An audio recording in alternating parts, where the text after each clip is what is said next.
investeerimisjutud. Ready and action!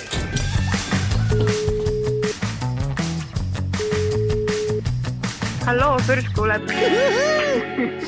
Tere head investeerimishuulised, te kuulate Eesti kõige praktilisemat investeerimisalast podcasti Investeerimisjutud. Täna on 8. juuni, minu nimi on Tarmo Tanjas ja nagu ikka minu vastas hea sõber kolleeg Meelis Maasik. Tere Meelis! Tervist Tarmo ja tervist kõik kuulad! Enne kui me saate juurde läheme, siis mäletad Meelis, eelmisel korral me õikasime välja, et meil on siis selline live esitlus, et see on siis hea meelde jätta 18. juuni kell 18, see on järgmisel neljapäeval, et täna me teeme siis viimase saate siin stuudios ja siis sügise poole vaatame, kuidas see elukene nagu edasi veereb. Aga siis ma ei tea, kas sina ootasid, et see nii populaarne on, et meil on väga paljudest inimestest kahju, et me nüüd suurendasime seda nimekirja, ütleme, kes saavad nagu osaleda, aga paljud on ikkagi täna nagu järjekorras ja see palve oli tõesti, et kui keegi nagu märkis ja ei saa nagu tulla, siis kirjutage investeerimisjutud@swedbank.ee, sest meil on palju toredaid kuulajad, kes seda tahaksid kasutada, kui ei saa tulla. Ja väga tore on teada, et meil on nii palju süksi fänne, et tõesti siin mõne tunniga märgiti 160 kohta täis, et tegelikult see ongi üle kattega juba, et 120 vist mahub sinna saali, et äge, et nii palju investeerimishuvilisi meid kuulavad ja eks me teeme maarat ägeda ülevaate turgudest ja slaididega. Tundes sind siis midagi midagi vähem huvitavat sealt ma nagu ei ootaks, et kindlasti on Meelis teades siis mõned asjad, mis võib-olla paukuma hakkavad ja mõned võib-olla nii palju enam ei pauku ja eks me räägime üldse, mis maailmas nagu toimub ja eks meil see materjal ei ole veel täna ju veel lõplikult valmis ka.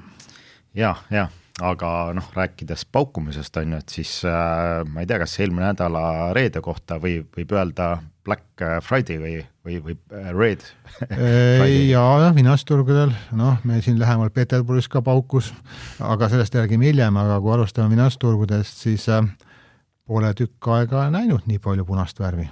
Tõesti ei ole näinud ja ma vaatasin ka, et ega siin viimane selline päev ikka, kus Nasdaq ligi 5% kukkus, oligi aasta tagasi seal aprillis tariifi kriiside ajal on ju. Et sellised liikumised, aga et tõesti, see oli päris brutaalne sell-off reedel ja mis seal kõige rohkem piht said, olidki need semikonduktorid ja kiibindus ja semikonduktorid TTF kuks päevaga 10% on ju. Et vaat me eelmine kord juba rääkisime ka, et see turg nagu oli päris eufooriline, paljud aksad on siin aasta algusest ikkagi 2x läinud, 3x läinud. Lõuna-Korea turg enne seda kukkumist oli põhimõtteliselt 2 korda tõusnud 5 kuuga. Ja natuke oli oodata, et mingil hetkel see korrektsioon tuleb, võib-olla see -5 ühe päevaga oli natuke võib-olla ootamatu, aga alati nagu selliseks suureks korrektsiooniks nagu otsitakse mingit põhjust ja seekord siis oli selleks põhjuseks on ju Broadcomi tulemused. See oli üks põhjus on ju, siis tööjõuraport on ju, et kus loodi oodatus rohkem töökohti. See number oli metsik minu meelest seal 80 000 oodati, et luuakse uusi töökohti, tegelikult loodi 172 000 ja lisaks siis aprilli number revideeriti ka 115 000 pealt 179 000 peale nagu ülespoole. Ja miks see nagu suke vastupidi on ju, tegelikult see on ju ülipositiivne, et majandusse tuleb töökohti juurde, see näitab nagu majanduse tugevust, aga turgude mõistes see tähendab seda, et intressimäärade langetamine nüüd lükkub edasi, et sul pole nagu intressimääras isegi mitte langetamine, aga täna räägitakse suhteliselt kindlas kõneviisis, Euroopas on Euroopa Keskpanga istung on sellel neljapäeval, põhimõtteliselt 100% siis hinnatud, et rahahind läheb kallimaks ja USA-s, et aasta lõpus pigem näeme intressi tõstmist kui langetamist.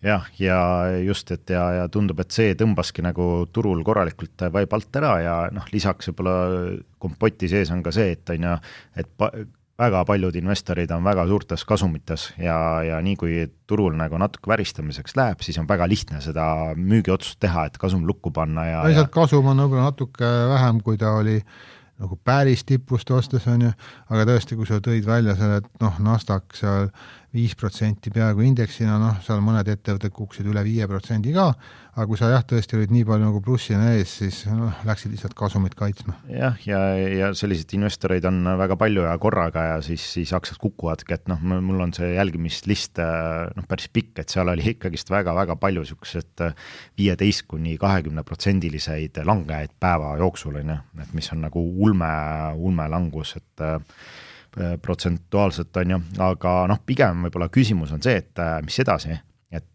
kas oli nagu siuke hetkeline 5% väga kiire ja agressiivne kasumi, et või siis jätkub on ju, et üldjuhul need korrektsioonid päris üks päev nagu ei ole on ju, et me võime siin minnagi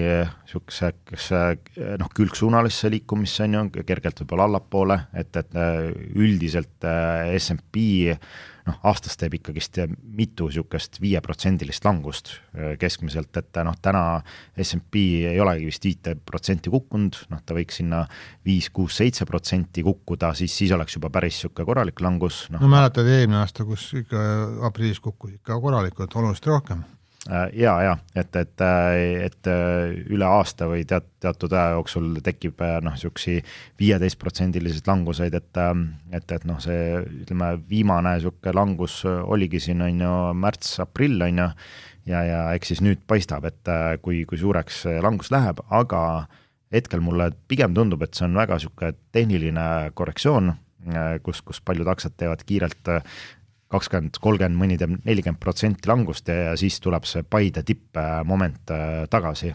Et, ja ma ei imesta, kui me teeme siin siukse kiire veekujulise siukse taastumise.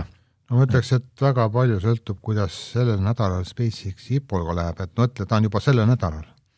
Jaa, muidugi see, selle nädala, see on ikka tegelikult päris suur uudis, et selle nädalal hakkab kauplema reedel siis ja see on huvitav, et selle IPO jaoks ju muudeti päris palju börsireegleid, et kuidas indeksisse need aktsiad tulla saavad, on ju, ja kui üldiselt nagu need Nasdaqi puhul näiteks need reeglid on olnud sellised, et kui uus IPO või uus ettevõte tuleb börsile, siis ta peaks nagu 3-12 kuud vähemalt nagu börsil nagu kauplema, et saada sinna indeksisse, et oleks mingisugune hinnastabiilsus on ju käes, siis nüüd tehti on ju uus reegel, kus nii-öelda ultra mega käpp aktsiad saavad indeksisse peale 15 päeva. Kas see tähendab, ultra tähendab, et su turuväärtus peab olema triljon rohkem või?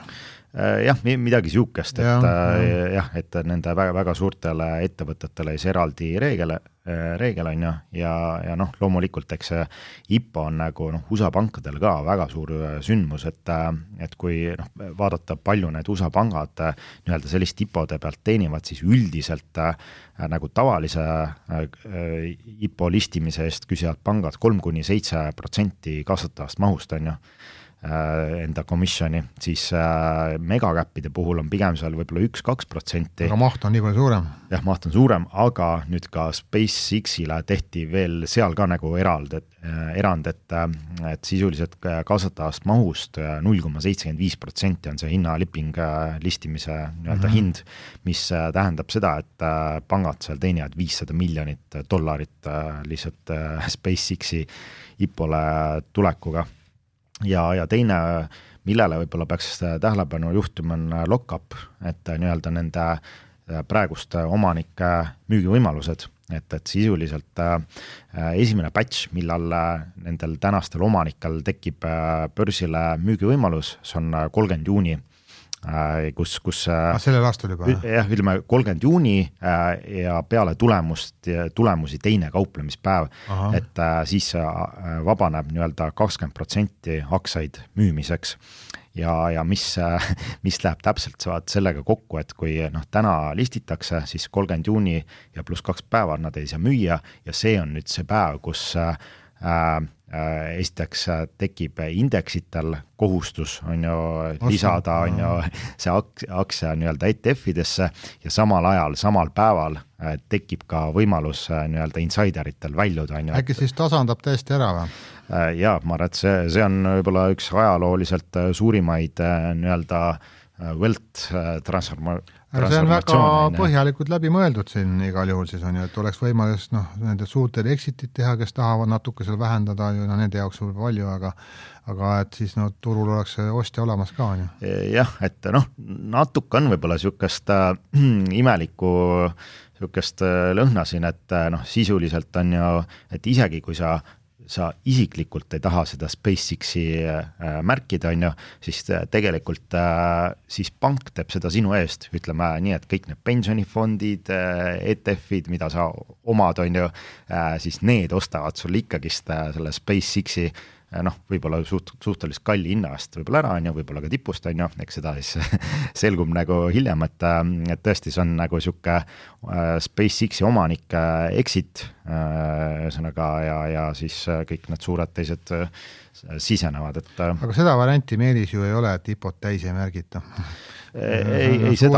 Suured on nii suured seal huvilised, et ja et aga lisaks veel on ju, et tegelikult see 20% on selle 2 nädala jooksul tuleb turgu, et siis tegelikult see 30% see vabaneb siis, kui aktsia on nagu peale tulemusi ja tõusnud 30% üle IPO hinna. Nii et siis tuleb 10% ja siis sealt edasi hakkavad siis erinevate nii-öelda tranchidena veelgi nagu tulema. Aga kui ta ei tõusegi üle 30%, läheb hoopis miinus, siis jääb ootele. Siis see jääb nagu ootele, aga siis hakkab vabanema nii-öelda tranchide kaupa, et 7% iga, ütleme, peale IPO päeva 70. päeval, 90. päeval ja nii edasi. Et 7% aga minu teada Muskil oli seal väga suur osa, kas isegi 80% lähedale, mis ta see osa? Tal oli 42%. Okei, aga tal oli hääletusõigus oli 25%. Jah, hääletus oli õigus. Okei, aga ikkagi 40 ka väga suur osa ja tema ju ei lähe seda. Ilmselt tema ilmselt ei müü, ilmselt on need teised omanikud võib-olla Musk müüb, mina seda tea nagu. Kunagi ei tea, jah.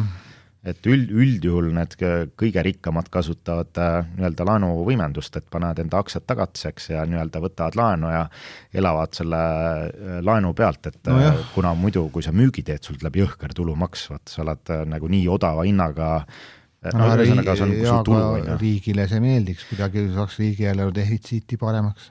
Jah, ei seda küll, et ütleme nii, et kogu see teema on see, et meil tuleb juunis väga palju ropult uusi miljonäre börsile USA-s eelkõige on ju, kes on need praegused omanikud on ju, ja nüüd niisugust 1000 praegust endist töötajat, kellel on hästi palju neid aktsiaid on ju, moodustasid sellise ühise grupi ja läksid nii-öelda pankade juurde või varahaldusfirmade juurde ja üritavad siis nii-öelda varahalduse teenust soodsamalt saada, et nii-öelda massi hinnaga ja see varahaldusteenus on igasugused nõustamised ja maksud nõustamised, et kogu niisugune komplekt ja seal isegi seal top 200 inimesel grupis on varade maht seal $20 miljardit, et mis on nagu selles mõttes kindlasti põnev, et isegi kui need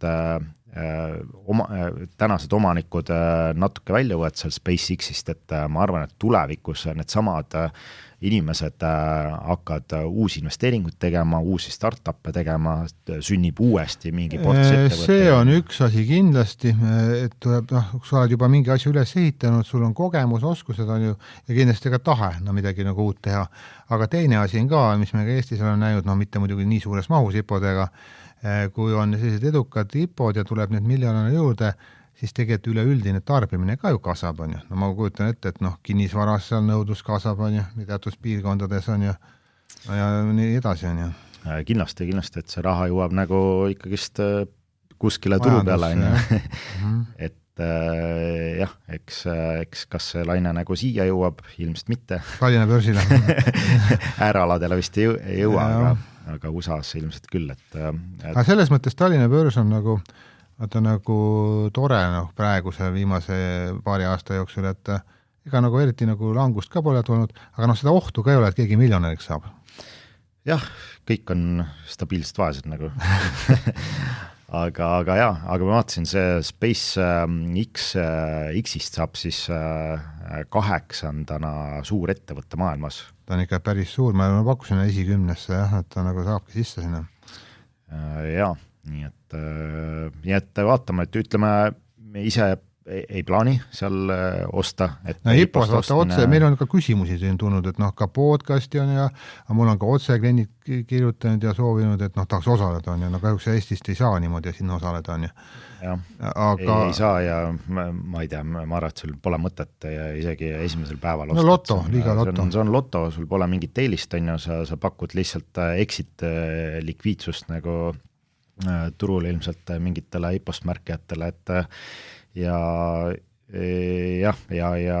ma pigem ootaks ära, et las ta setib natuke. Las ta setib ja saavutab mingisuguse hinna stabiilsuse, et alguses on seda müra võib-olla liiga palju, et ja tuleb ka arvestada seda, et price to sales on ju 100, see on kallim kui Palantir on ju.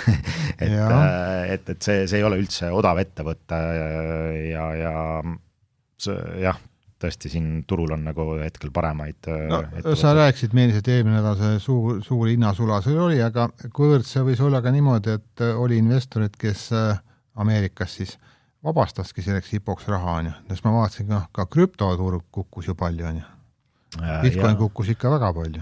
Jah, ütleme, hinnasulad on siin igal pool, et üle tükk aja jälle Bitcoin on pildile sattunud ja kuidas ikka satud pildile kiire langusega on ju, et siin nädalaga 16% allpool ja nüüd Bitcoin ongi tippudest on poole soodsam, et pooleks kukkunud, aga see kõik see kiire langus sai muidugi alguse sellest, et MicroStrategy või uue nimega ongi Strategy, et kui selle juht on ju Michael Saylor müüs seal tegelikult suhteliselt väikse koguse Bitcoini, $2.5 miljoni eest. Ja tegelikult see on esimene müük alates 2022 aastast. Ja kogu aeg kaasas uut raha siia. Kogu aeg kaasas, ostis juurde on ju, ja tast vist ongi saanud üks suuremaid Bitcoini holdereid, aga just see müük kuidagi sattus väga halvale ajale, et kus turg ise on väga nõrk ja sentiment on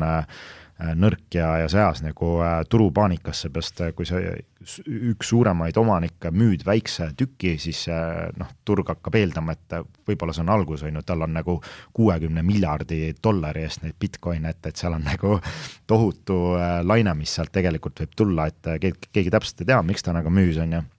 Ja see on siin jah, et viinud krüptoturu natuke paanikasse, et ütleme... Pluss vaata need mõned on, mõned, turul on ka ju Bitcoini ETF-id, seal ka suhteliselt paaniliselt võeti raha välja. Ja, et see ongi nagu selline domino klots tegelikult, et kui trend läheb halvaks, Bitcoin on juba vaata ammu karuturul.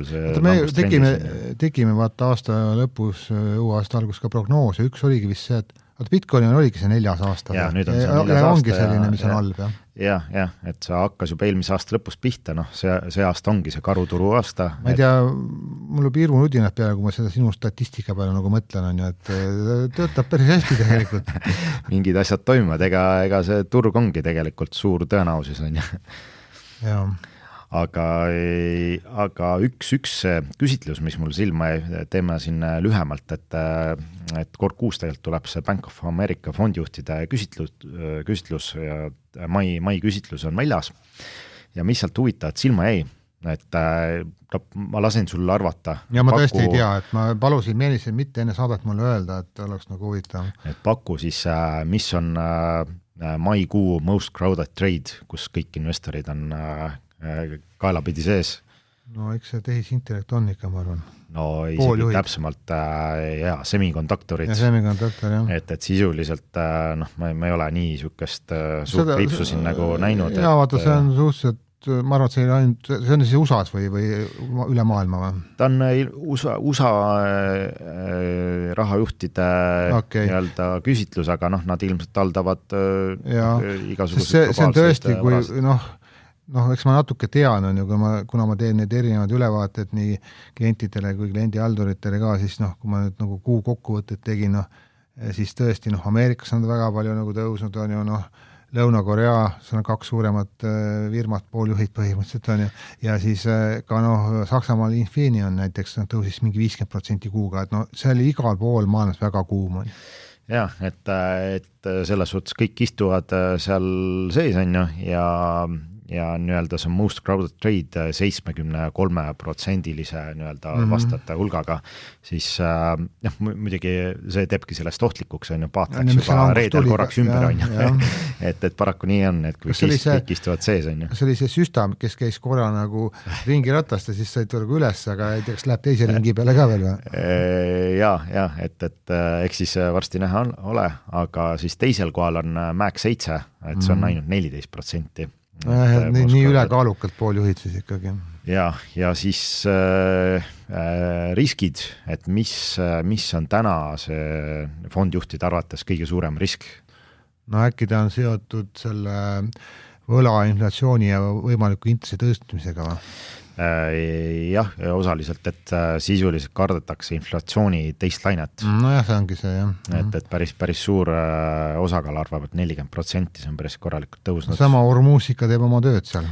Jah, see ja tõesti, et see annab nagu oma osaluse ja teine on siis geopoliitiline konflikt, et see on nagu oluliselt kukkunud võrreldes eelmise kuuga, et ilmselt see Iraani teema on nagu selles suhtes nagu kõvasti vaibunud, aga see inflatsioon, see tulebki mingi 5 aega tõenäoliselt. No kuigi kui sa Iraani juba mainisid natukene, siis eks siin on ka need, ütleme, justkui nagu oli juba lõplik nagu rahu tehtud, on ju, siis suutis Iisrael Liibanoniga siin veel rohkem nagu tülli minna, siin rakette lasta, siis põhimõtteliselt Iraan ründas siis selle peale nagu Iisraeli, seal paari raketiga, Trump palus küll Netanyahut, et ära vastu nagu ründa, aga eile ikkagi ründas, on ju, ja väga keeruline, 100 päeva on täis, kujutad ette.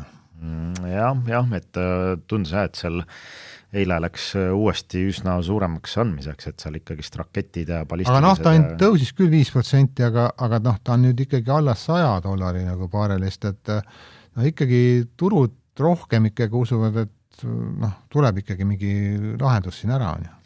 Jah, ütleme, et turud ikkagist vaatavad täna, mis seal AI-sektoris toimub, et see on praegu põhiline, mis siin nagu turgudel rolli mängib, aga üks oluline sündmus oli ka meie naaberriigis Venemaa. Ma räägin, hakkas paukuma.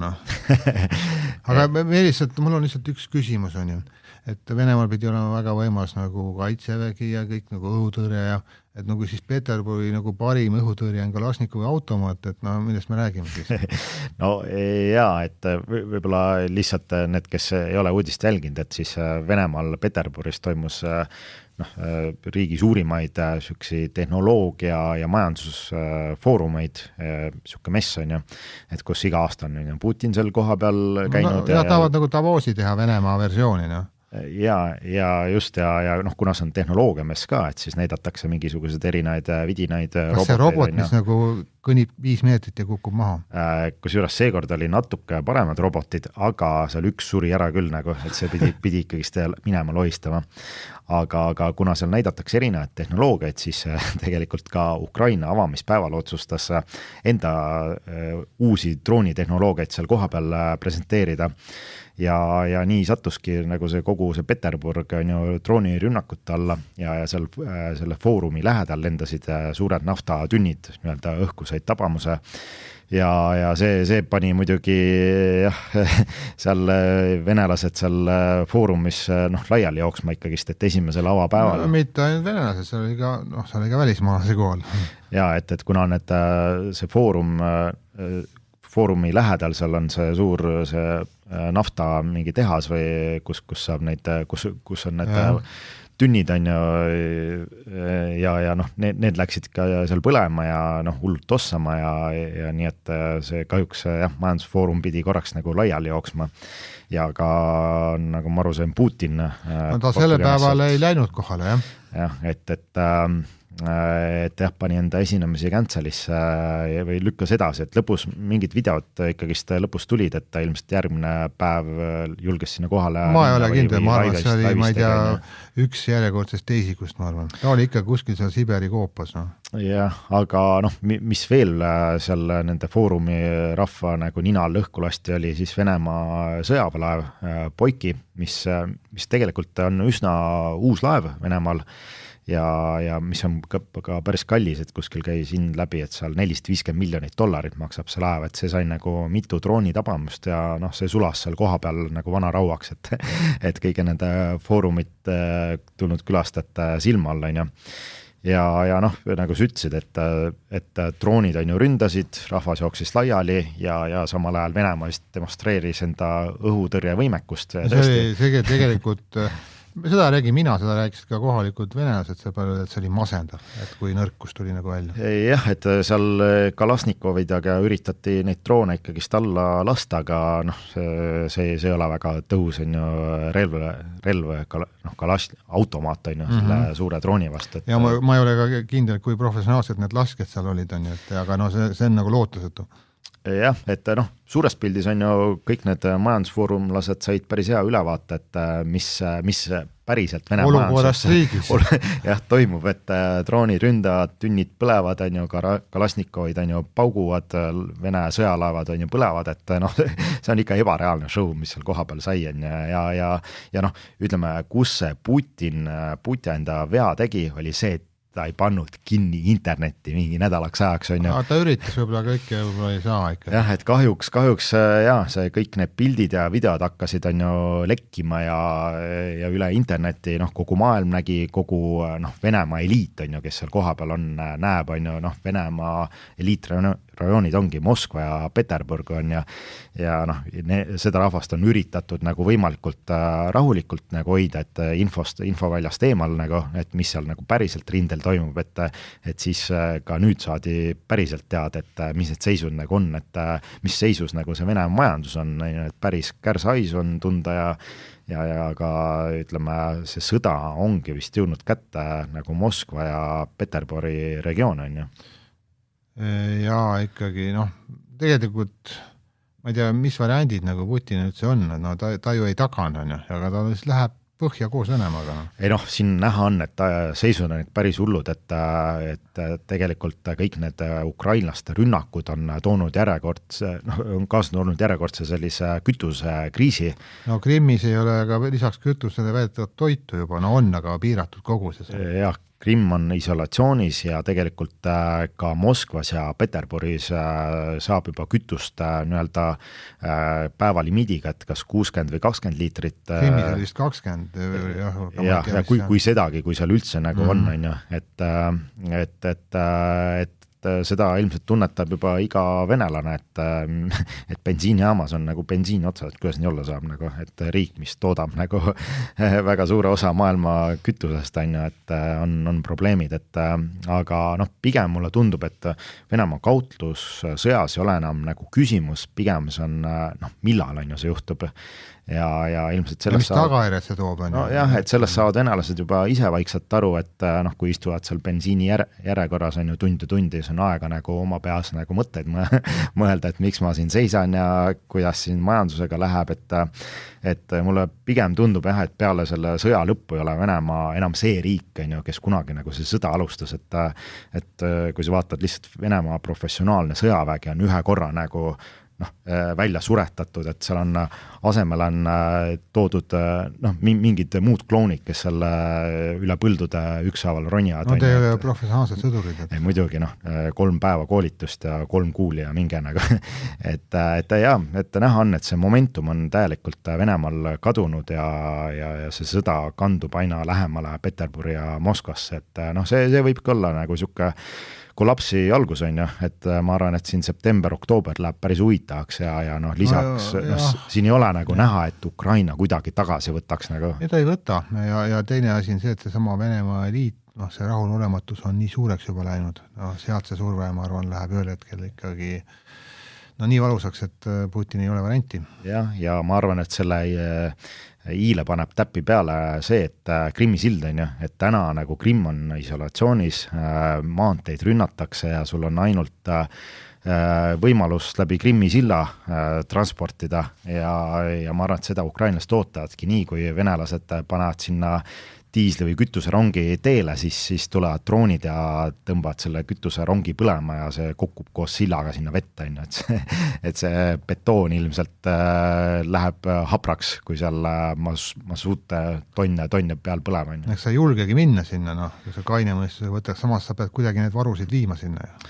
Jah, võib-olla nii, et kui praegu sinna Krimmi kohale saada, aga tagasi ei saa, et seal kütust ei ole. Jah, aga räägime mingitest ettevõtetest. Broadcomi natuke mainisime, aga ma vaatasin, ega seal ju midagi ju kehva otseselt ei olnud, kui nüüd numbrid vaadata, mis nad välja ütlesid, aga nagu ikka, väljavaatest oodati rohkem. Ja võib-olla üsna huvitav uudis Google'ilt, et nagu teadagi on ju, Google investeerib ka hästi palju sinna datacentrite infrastruktuuri ja neil on nagu veelgi raha vaja ja nad tegid kulutused välja nii-öelda läbi equity offering'i raha tõstmise. Ja täiendavaks emissioon, aga mingil määral ju suunatud, selles mõttes minu teada see maht oli $80 miljardit, millest 10 on reserveeritud Berkshire Hathaway'le. Jaa, et see on huvitav jah, et Berkshire Hathaway paneb ise nagu ja päris palju 10, et ta siis Alphabet muutub juba selliseks oluliseks osaks. Jaa, et nad dilutuvad aktsiaid seal aga mitte väga palju. 1,7% umbes ja siis ühesõnaga see 80 miljardist siis 40 miljardit nad saavad turgu nagu ise aktsiaid müüa, nii-öelda tekitavad aktsiaid juurde, 40 miljardi eest müüvad turgu, saavad sealt raha kätte, siis 30 miljardit pakuti otse nii-öelda investoritele, kes selle täis märkisid. Sama Buffett on need. Ja 10 oli veel eraldi Buffett. Okei, see ongi Buffett. Et kokku siis 80 miljardit, et mis muidugi turule on küsitav, et tegelikult Google'il on free cash flow on päris suur nagu, et üldjuhul nad on kas väljastanud võlakirju või võtnud nagu laenu, et siis otsustati seekord nagu teistpidi seda asja teha ja kohe tol päeval tuli ka Meta sarnase uudisega välja, et nii-öelda equity offering'uga, et aga seal ei olnud Buffett märkimas? Jah, ütleme nii, et seal ei olnud täpselt kirjas ka. Ütleme, see on nagu idee ja mõte, et millal nad täpselt tulevad, mis tingimustega, eks seda on tulevikus näha, aga see, ütleme, investorid selle Meta igasuguste offering ja investeeringutega natuke tundlikumad, et bilanss on ka natuke nõrgem kui ikkagi Alphabetil on aga otseselt võlaga probleeme ei ole, aga võib-olla lihtsalt liiga kiiresti isegi investeerinud nagu väga suurtes mahtudes, turg on võib-olla natuke tundlikuks muutunud juba. Jah, aga see ikkagist jällegi näitab, et see AI investeeringud on nagu niivõrd kolossaalsed, et kõik nagu investeerivad. See on nagu üks asi, mis sa tõid välja, need suured Ameerika hiiud on ju, aga Nvidia juht oli meil siin nüüd, see nüüd möödunud nädalavahetust, ütleme sama paar päeva tagasi, tema tegi reisi Lõuna-Koreasse ja maitses seal Lõuna-Korea suurimate kiibitootjatega krõbekana maitsvas kastmes ja siis jõudsid nagu kokkuleppele, nad hakkavad tegema veel rohkem omavahelist koostööd ja siis seal kuni sinna välja, et Lõuna-Korea riigi president ütles ka, et see on ostukoht, et Lõuna-Korea börs tuli siin paari päevaga 15% nagu allapoole ja ütleme siis mõlemad siis pooljuhtide tootjad firmad ka nii Lõuna-Koreast kui siis Nvidia ise ka ütlesid, et Lärnova ütleme, seal vist 3 aasta perspektiivis nad küll ei näinud, et kuidagi nõudlus väheneks. Et siis ka see, pluss ütleme, veel oli huvitav uudis Marvelist, võib-olla sa Meelis natuke räägid, mis on ka suure peeti portfellist, et kuidas saab kiiresti aktsia hinda ülespoole? Jah, et Marvelil, meil on suure Peetri portfellis ka päris suur osakaal selle Marvelil, et ka Marveli juht oli seal kuskil konverentsil.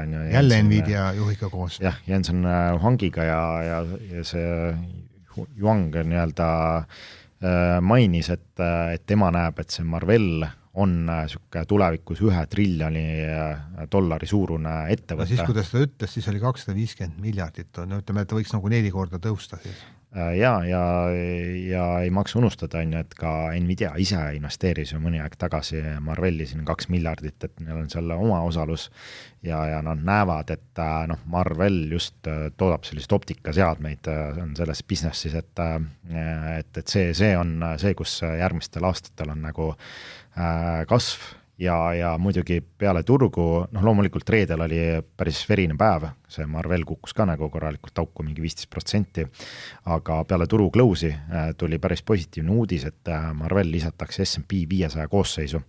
Nii et täna siin on natuke rohelisem see turg ja väga positiivne signaal tegelikult Marvelile. Absoluutselt, jah. Kaks kõva asja siis tegelikult. Et sisuliselt on sama asi nagu SpaceX-iga, et ETF-id peavad tulema ostma, on ju. Aga keegi pidi ka siis ju seal indeksist välja kukkuma. Ja keegi visati välja, ma ei vaada nii täpselt, et seal on alati siuke 3-4 nime nagu tuleb juurde ja 3-4 vahetub, et selles suhtes on see S&P 500 indeks on väga hea toode. See on kogu aeg innovatsioon, vaata. Nõrgemad visataks välja. Kui sa kuidagi ära hakkad manduma, siis otsi endale uus indeks on ja lisaks Ireen oli siin korra jälle pildis, et avab jälle uue datacentri Austraalias, et siukse 800 megavatti võimsusega ja mis on nüüd kergitanud Ireeni sellist pipeline'i või siukest energiajõudlust 5,8 gigavatile, et nii-öelda selle powerile, mida neil on võimalik tulevikus nii-öelda ehitada, et Ireen liigub nagu tõesti areenil siukeste suurte tegijate poole ja tundubki, et ta nii-öelda ei tegutse ainult USAs, nüüd ongi läinud globaalseks, et siin just hiljuti oli uudis, Hispaanias avasid datacentri või kirjutasid lepingu alla nüüd Austraalias, et USAs toimetavad, et väga-väga positiivne. Kas midagi negatiivset ka oli? Ma ütlen, et on just välja jätta see, et tõesti nagu suurem korrektsioon oli, aga võib-olla see Broadcom oligi, või siis võib-olla selline korra vaatan, kes siin õnnetumad siin olid. Siin ütleme, reedel olid siin, kõik olid õnnetud, ega siin võitjaid ma mõtlen lihtsalt nagu ettevõtte spetsiifiliselt, et keegi käis nagu tulemustega väga lati alt läbi, reedel müüdi kõiki. Jah, see oli pildi segamini, et ütleme, võib-olla üks siuke IPO tegelikult oli siin eelmine nädal ka, et oli siuke kvantarvuti ettevõte, Quantinum tuli börsile, et kaasasid seal 1,5 miljardit ja valuation oli seal kuskil 15 miljardi kandis, et millest tegelikult saab nüüd peale see IONQ suurim kvantarvuti ettevõtte börsil, et tasuks ilmselt nagu seda radaril hoida. Valiku võimalus suureneb.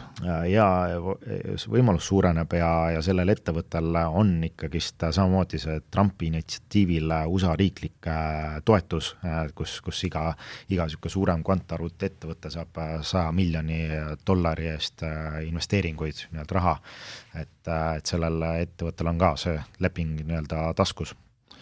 Ma nüüd natuke piirun enne siis portidest rääkimise piirun, mis see nädal nüüd juhtuma hakkab, siis nad tõesti täna on enne turgu Fuel Cell tuleb tulemustega, meil on ka see portidest sees täitsa on siis neljapäeval on kindlasti kolmapäeval peale turgu on oluline on Oracle, on ka, ütleme, oodatakse korralikke numbreid ja neljapäeval on üks õnnetu viimasel ajal olnud on Adobe on siis ootused kindlasti päris madalal on et siis need on võib-olla mõned nimed, mida võiks nagu vaadata. Jah, kindlasti väga huvitav, et kas see software'i nii-öelda ralli on sellel rallil siis jalad all või ole, et see esimene siuke ralli müüdi päris teravalt ära, et vaatame, kas keegi suudab üllatada, kui ütleme Oracle näiteks suudab üllatada, siis see võib siukse momentumi sinna tagasi tuua. Aga enne kui mõne sõna räägin nendest virtuaalportidest, siis mul on meeldis sulle ka üks mõistatus, et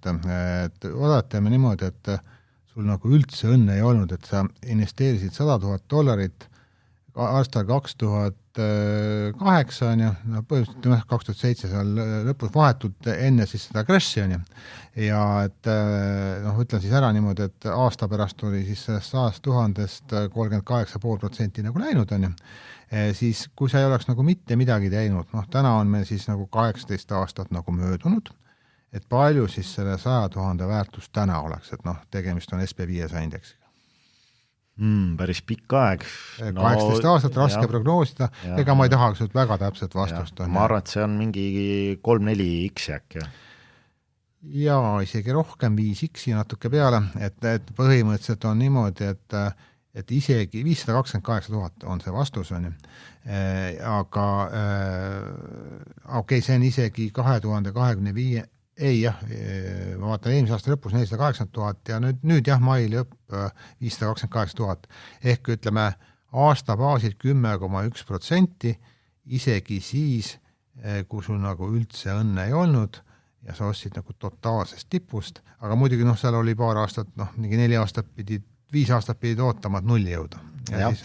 Eks numbrid on nagu ilusad, aeg on päris pikk, samas tuleks arvestada raha väärtust, et seda ka, inflatsioon maha kõik on. Inflatsioon ja ütleme see S&P 500, noh reaalselt on raha säilitus instrument on ja. Et sinust, kui see oleks 20 aastat tagasi selle 100 000-st mingi kortereid ostnud, tõenäoliselt oleks saanud ilmselt parema korter või rohkem ühikuid kui täna selle 500 000-st. Tõenäoliselt küll, aga ikkagi see näitab nagu, selles mõttes tõin selle näite, et kui sa ostsid ka nagu turutipust, on ju. Kui sa ostsid, kui sa oleks ostnud 2009 põhjast, ma ei kujuta ette, mis see numbri on. Siis oleks juba teine asi, teema, siis oleks sellest oluliselt rohkem.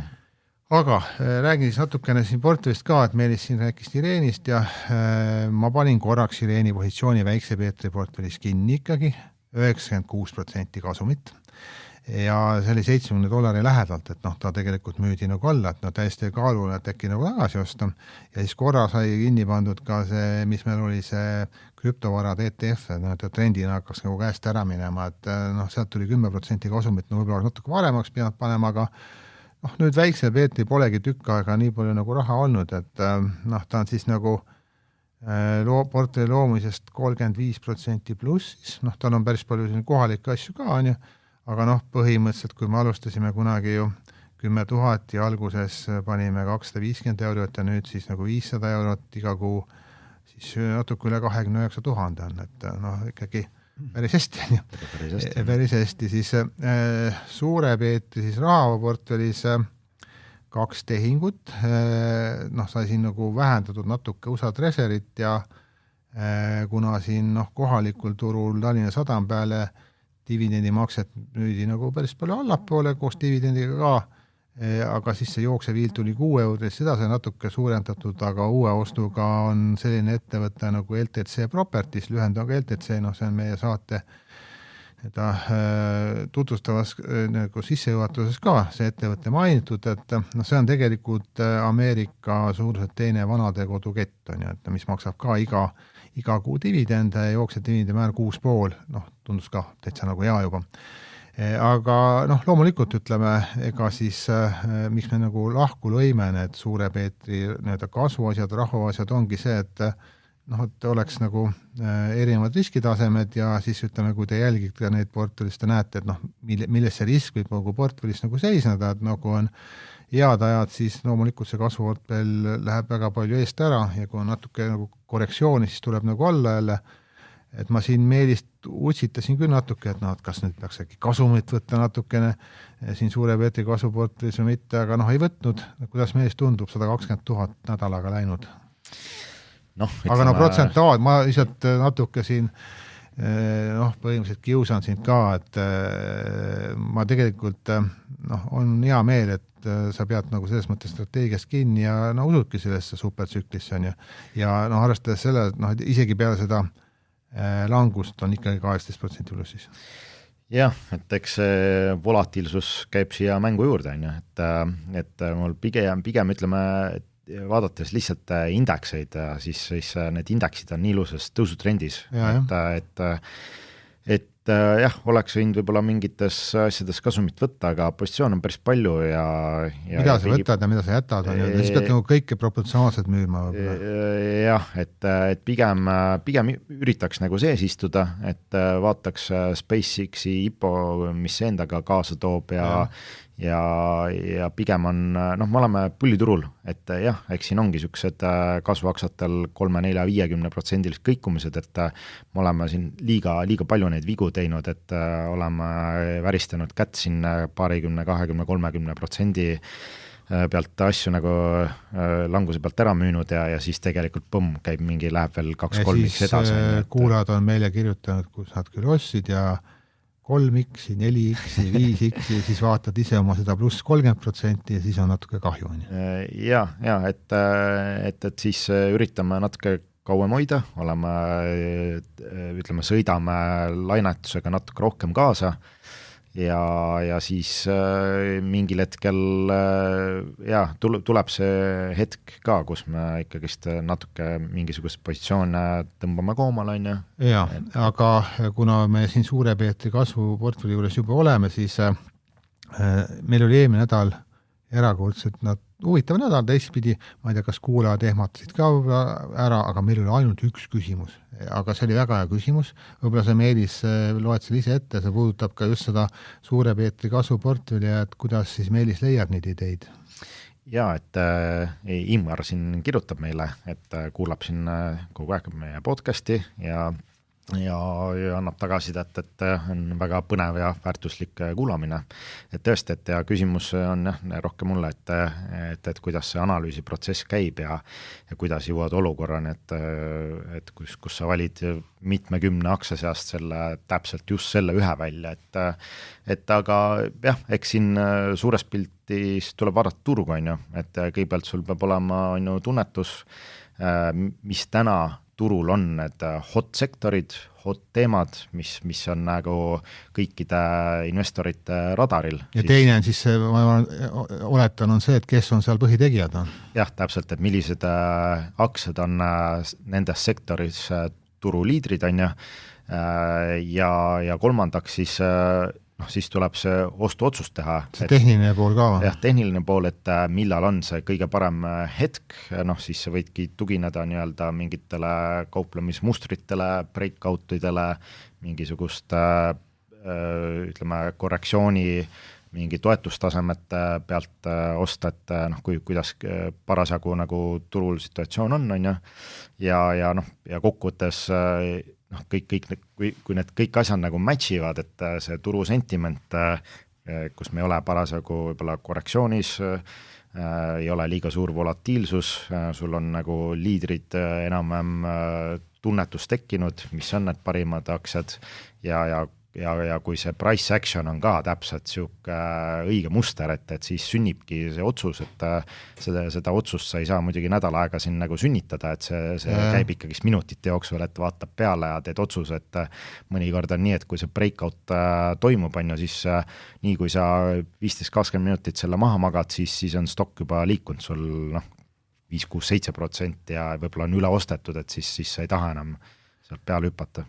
Ja enne kui me head aega ütleme, siis kuna see tabel on mul siin ees, ma vaatasin ka, kes on meil siis kõige suuremad positsioonid siin Suure Peetri kasvuportfellis on ja kõige suurem ongi Marvel, see on kasvanud juba 11% peale, et see on põhimõtteliselt 168% plussis. No see läheb siis 4 korda veel triljonini. et see on nagu kõige suurem praegu, Nebius vist on. Nebius on ka siin üleval, Nebius ongi teine, Nebius on 9% näiteks on ju, aga siis päris palju on ka siin AMD-d ja mõned veel on, aga 2 kõige suuremat on Marvel ja Nebius.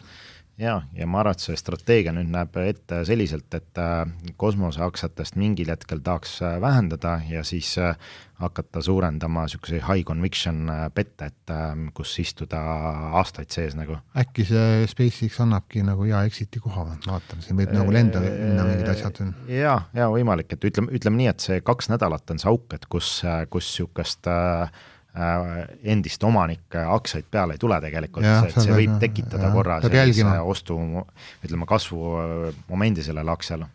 aga tõmbame siis tänaseks sellega otsad kokku.